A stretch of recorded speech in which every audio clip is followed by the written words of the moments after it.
रामकृष्ण हरिमंडळी. श्रावण भाद्रपदात खा या पाराभाज्या, आजारातील तुमच्यापासून कोसो दूर. नमस्कार मित्रांनो. आपले ज्येष्ठ आणि आपले पूर्वज नेहमी म्हणत आले आहेत की जसे अन्न तसे मन आणि जसे खाणे तशी प्रकृती. तुम्ही कधी लक्ष दिले आहे का की जशी देशात मोसमातील पहिली पावसाची सर येते, श्रावण आणि भाद्रपद महिना सुरू होतो, आपल्या घरातील मोठी माणसे आपल्या खाण्यापिण्याच्या बाबतीत अचानक खूप जास्त सतर्क होतात. श्रावण आणि भाद्रपद हे वर्षातील असे 2 महिने आहेत जिथे एका बाजूला आल्हाददायक हवामान, रिमझिम पाऊस आणि थंड वारे आपले मन प्रसन्न करतात, तर दुसऱ्या बाजूला याच हवामानात हवेतील दमटपणा, उकाडा आणि निरनिराळ्या जीवाणूंचा धोका सर्वात जास्त वाढतो. पण तुम्हाला माहीत आहे का की पावसाळा सुरू होताच आपल्या शरीराची पचनसंस्था अचानक मंद का पडते?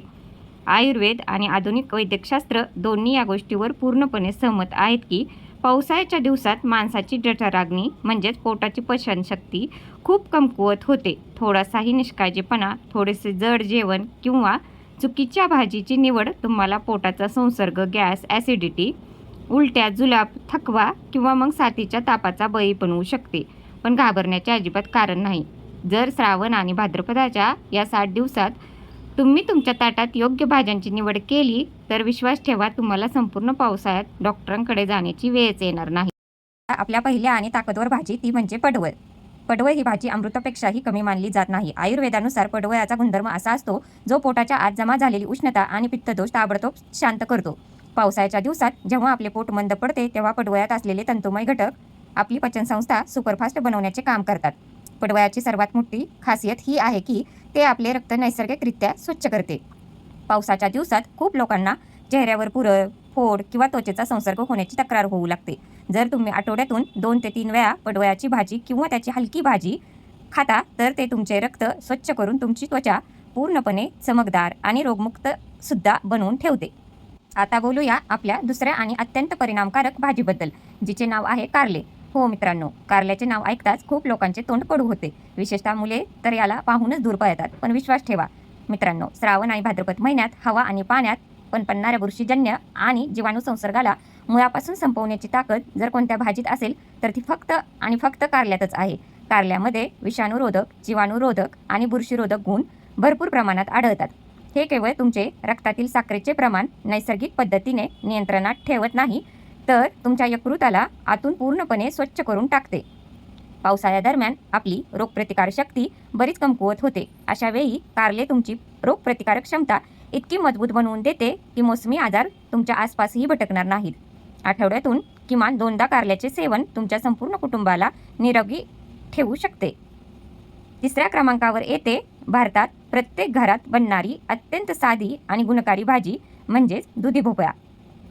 पावसाळ्याच्या दिवसात आपल्या शरीराला सर्वात जास्त गरज अशा अन्नाची असते जे पचायला हलके असेल आणि पोटावर अजिबात ताण पडू देणार नाही. दुधी भोपळा ही अशी भाजी आहे ज्यामध्ये जवळजवळ 92% पाणी असते. जेव्हा तुम्ही दुधी भोपळा खाता तेव्हा तो तुमच्या पोटात जाऊन थंडपणा पोहोचवतो आणि पचनसंस्थेला आराम देतो. जर तुम्हाला श्रावण भाद्रपदात पोटात गॅस, ॲसिडिटी, ब्लोटिंग म्हणजेच पोट फुगणे किंवा भारीपणा जाणवत असेल तर दुधी भोपळा तुमच्यासाठी औषधापेक्षा अजिबात कमी नाही. तुम्ही दुधीची साधी भाजी, दुधीचे सूप किंवा मग उकडलेल्या दुधीत हलकेसे सैंधव मीठ आणि जिरे मिसळून खाऊ शकता. हे तुमच्या आतड्यांना स्वच्छ ठेवते आणि शरीरातील पाण्याचे प्रमाण टिकवून ठेवते. चौथी भाजी आहे शिराळे, ज्याला अनेक ठिकाणी तुरई किंवा दोडकासुद्धा म्हटले जाते. खूप लोक दोडक्याला खूप साधारण समजून दुर्लक्ष करतात, पण श्रावण भाद्रपदाच्या महिन्यात आतड्यांची आतील सफाई करण्यासाठी दोडक्याला सर्वात उत्तम मानले गेले आहे. दोडक्यामध्ये भरपूर प्रमाणात तंतुमय घटक, व्हिटॅमिन सी आणि लोह आढळते. याची सर्वात मोठी खूबी ही आहे की हे पोटात जाताच खूप सहजरित्या पचते आणि आतड्यामध्ये साचलेली घाण बाहेर काढण्यास मदत करते.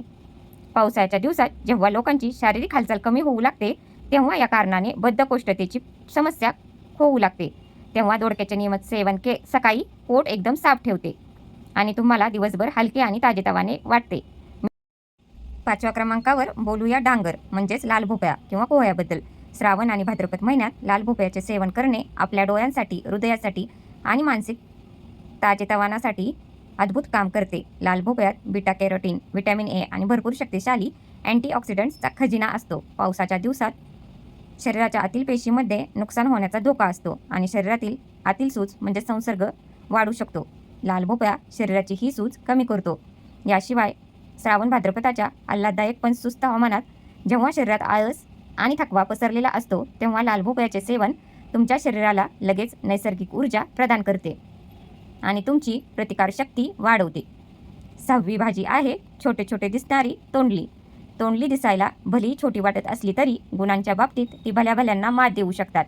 श्रावण भाद्रपदात आपली चयापचय शक्ती बराच मंद पडते, ज्याच्यामुळे जे काही आपण खातो ते व्यवस्थित ऊर्जेत रूपांतरित होऊ शकत नाही आणि वजन वेगाने वाढू लागते.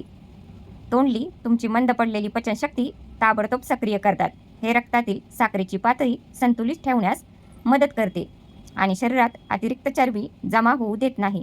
याची हलकी, कुरकुरीत आणि चविष्ट भाजी पावसाळ्याच्या दिवसात चव आणि आरोग्य दोन्हीची उत्तम मेळ आहे. 7व्या क्रमांकावर येते श्रावण भाद्रपदाची सर्वात पारंपरिक आणि खास भाजी म्हणजेच आळूची पाने. श्रावण आणि भाद्रपदादरम्यान भारताच्या जवळजवळ प्रत्येक भागात आळूच्या पानांचे पतवडे, वडे किंवा मसालेदार भाजी बनवली जाते. ही पाने व्हिटॅमिन ए, व्हिटॅमिन सी आणि लोहाचा खरा ताकदीचा स्रोत असतात. जर तुमच्या शरीरात हिमोग्लोबिन म्हणजेच रक्ताची कमतरता असेल किंवा डोळ्यामध्ये कमकुवतपणा जाणवत असेल तर आळूची भाजी तुमच्यासाठी अत्यंत फायदेशीर आहे. पण मित्रांनो, एका गोष्टीची विशेष काळजी घ्या. आळूची पाने कधीही कच्ची किंवा अर्धी कच्ची खाऊ नका. त्यांना नेहमी बेसन, ओवा, लिंबू किंवा आमचूर वापरून व्यवस्थित शिजवून खा, जेणेकरून घशात खवखव आणि खाज सुटणार नाही. 8वी भाजी आहे सर्वांची आवडती भेंडी. श्रावण आणि भाद्रपदाच्या दिवसात ताजी आणि मऊ भेंडी बाजारात भरपूर प्रमाणात मिळते. भेंडीमध्ये जो नैसर्गिक चिकट पदार्थ आढळतो तो आपल्या आतड्यांच्या आतील भिंतीसाठी नैसर्गिक मऊपणा देण्याचे काम करतो. तो आतड्यांची जळजळ शांत करतो, अन्नाचे पचन खूपच सोपे बनवतो आणि पोटाच्या समस्या दूर ठेवतो. याशिवाय भेंडीमध्ये असलेले विद्राव्य फायबर आपल्या रक्तात साचलेले वाईट कोलेस्ट्रॉल कमी करण्यासही आपली खूप मदत करते. गोष्ट जेव्हा श्रावण आणि भाद्रपदाची होत आहे तर तुम्हाला माहीत आहे का की भाद्रपद महिन्यातच भगवान श्रीकृष्णाचा जन्म म्हणजे जन्माष्टमी आणि श्री गणेश स्थापना म्हणजेच गणेश चतुर्थी का होते? या महिन्यात दही व ताकाचे सेवन करणे शास्त्र आणि आयुर्वेद दोन्हीमध्ये वर्ज्य का मानले आहे? जर तुम्हाला याचे योग्य उत्तर माहीत असेल तर कमेंट करून तुमचे मत नक्की शेअर करा. मी तुमच्या कमेंटची वाट पाहीन. आणि एक गोष्ट लक्षात ठेवा, फसवणूक कोणीही करणार नाही. ज्याला जितके येते तितके लिहील. 9वी भाजी आहे अरबी, ज्याला अनेक भागात आळूकंदसुद्धा म्हटले जाते. अरबीमध्ये गुंतागुंतीचे कर्बोदके आणि निरोगी स्टार्च मुबलक प्रमाणात असतात, जे पावसाळ्याच्या दिवसात तुमच्या शरीरात दीर्घकाळापर्यंत ऊर्जावान बनवून ठेवतात. पावसाळ्याच्या मोसमात दमटपणा वाढल्यामुळे अनेकदा वयस्कर लोकांना किंवा कमकुवत रोगप्रतिकारशक्ती असणाऱ्यांच्या सांध्यामध्ये वेदना, शरीरात आखडणे किंवा शारीरिक कमजोरी जाणवू लागते. अशा वेळी जर तुम्ही ओवा आणि मेथीची फोडणी देऊन अरबीची सुकी किंवा रस्सा भाजी खाता तर ती तुमच्या शरीराला ताकद देते आणि वात व वेदना संपवते. आपली 10वी सुपर भाजी आहे ढोबळी मिरची. श्रावण आणि भाद्रपदाच्या दिवसात हिरवी, लाल किंवा पिवळी ढोबळी मिरची तुमच्या ताटाचा भाग नक्की असायला हवी. तुम्हाला माहीत आहे का की एका ढोबळी मिरचीत संत्रे खाण्यापेक्षाही जास्त व्हिटॅमिन सी आढळते. व्हिटॅमिन सी आपल्या शरीराच्या पांढऱ्या रक्तपेशींना मजबूत बनवते, ज्या आजारांशी लढणारी आपली मुख्य सेना असतात. श्रावण भाद्रपदात पसरणारा फ्लू, साथीचा ताप, कफ, खोकला आणि सर्दी पडशासारख्या संसर्गजन्य आजारांना रोखण्यासाठी ढोबळी मिरचीचे नियमित सेवन अत्यंत लाभदायक आहे. 11वी भाजी आहे पकोडा, करटोली, ज्याला अनेक ठिकाणी कंटोला, खेकसा किंवा गोड कारलेसुद्धा म्हटले जाते.